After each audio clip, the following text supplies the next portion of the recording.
Dear students, welcome to colour what tutorials Chitradurga.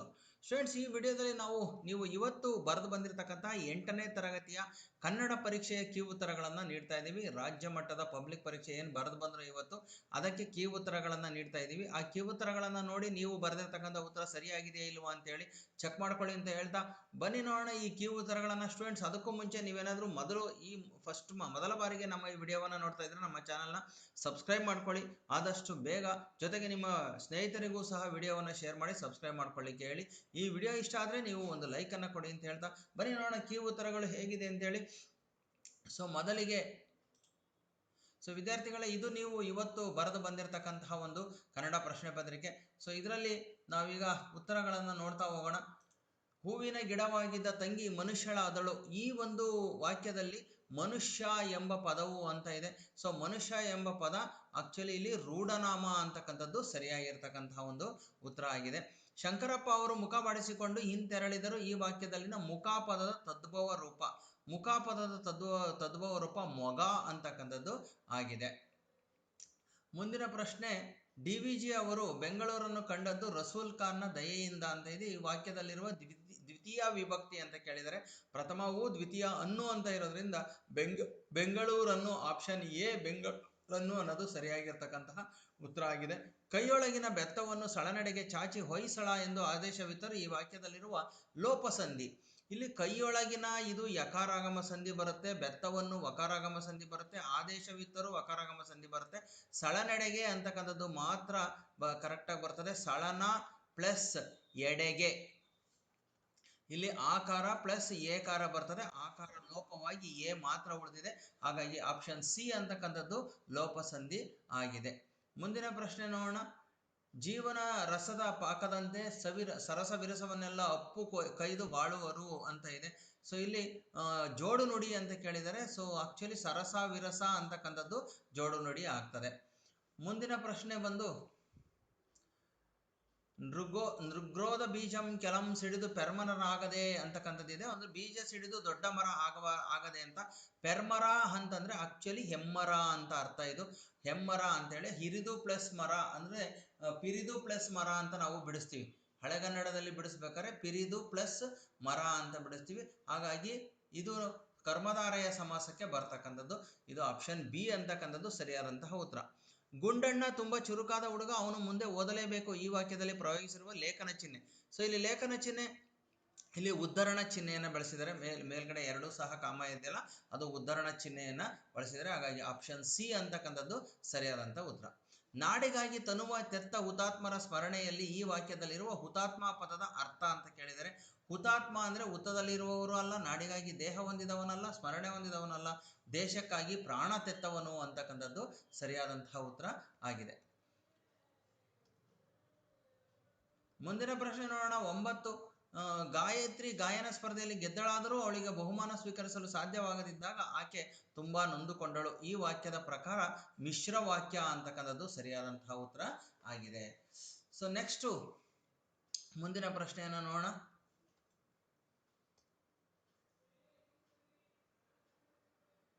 ಬೇಕುಗಳನ್ನು ಅಗತ್ಯಗಳಾಗಿ ಮತ್ತು ಅಗತ್ಯಗಳಾಗಿ ಬಾಲು ಜಾಣತನದಿಂದ ಬದಲಿಸುವ ಜಾಹೀರಾತುಗಳು ಮತ್ತೆ ಮತ್ತೆ ಬಿತ್ತರಿಸ್ತವೆ.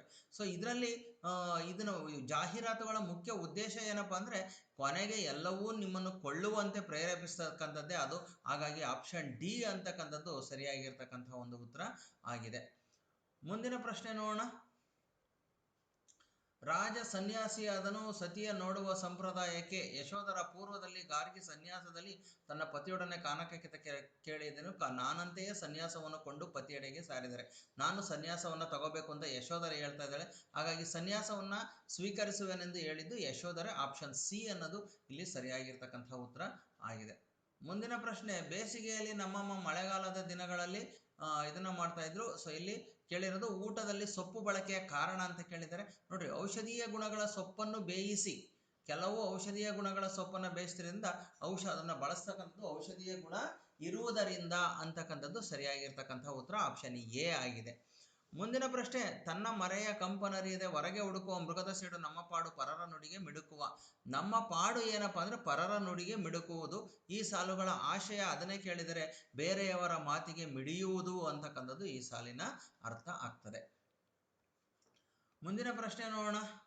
ದೇಗುಲಗಳ ಅಭ್ಯಾಸದಿಂದ ನಮ್ಮ ಬದುಕು ನಯವಾಗುತ್ತದೆ, ನಿರ್ಮಲವಾಗುತ್ತದೆ. ಕವಿ ಕಂಡ ಸತ್ಯ, ಸೊ ಶಿಲ್ಪಿ ಕಂಡ ಸೌಂದರ್ಯ ನಮ್ಮ ಬಾಳಿನ ಅಲಂಕಾರ.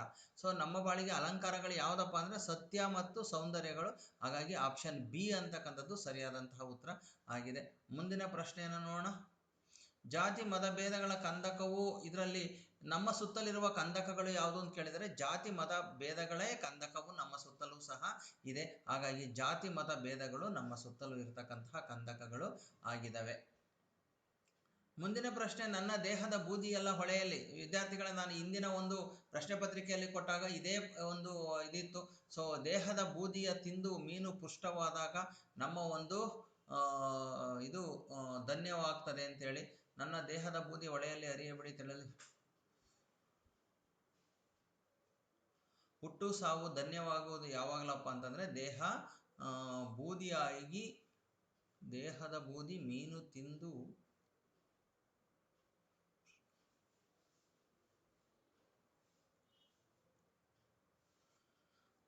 ಒಂದೇ ನಿಮಿಷ.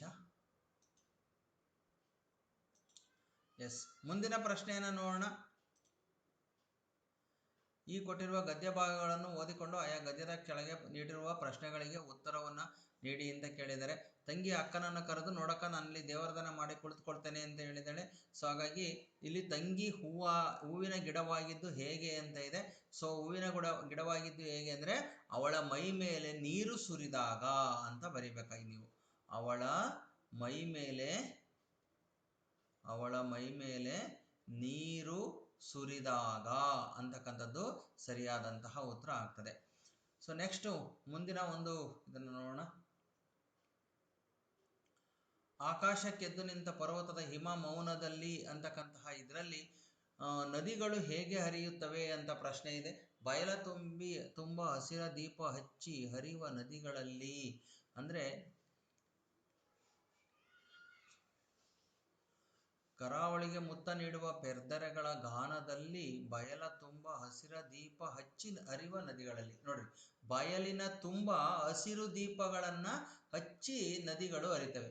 ಬಯಲಿನ ತುಂಬ ಹಸಿರು ದೀಪಗಳನ್ನು ಹಚ್ಚಿ ನದಿಗಳು ಹರಿಯುತ್ತವೆ ಅಂತ ಉತ್ತರವನ್ನು ನೀವು ಬರಿಬೇಕು.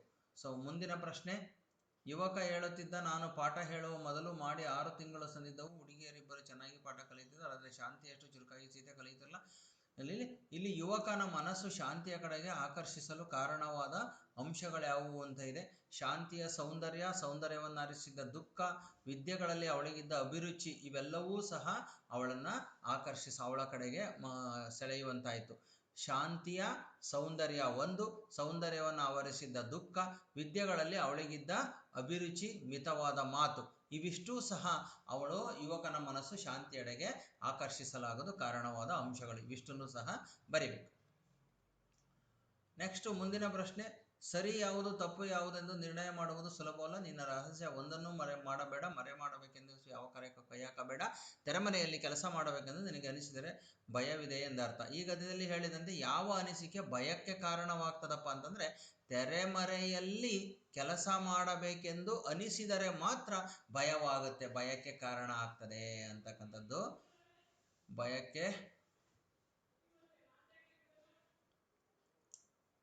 ಇದು ಇದೆ, ತೆರೆಮರೆಯಲ್ಲಿ ಕೆಲಸ ಮಾಡಬೇಕೆಂದು ನಿನಗನಿಸಿದರೆ ಭಯಕ್ಕೆ ಕಾರಣ ಆಗುತ್ತದೆ ಅಂತಕ್ಕಂಥದ್ದು ಸರಿಯಾಗಿರ್ತಕ್ಕಂತಹ ಉತ್ತರ ಆಗಿದೆ.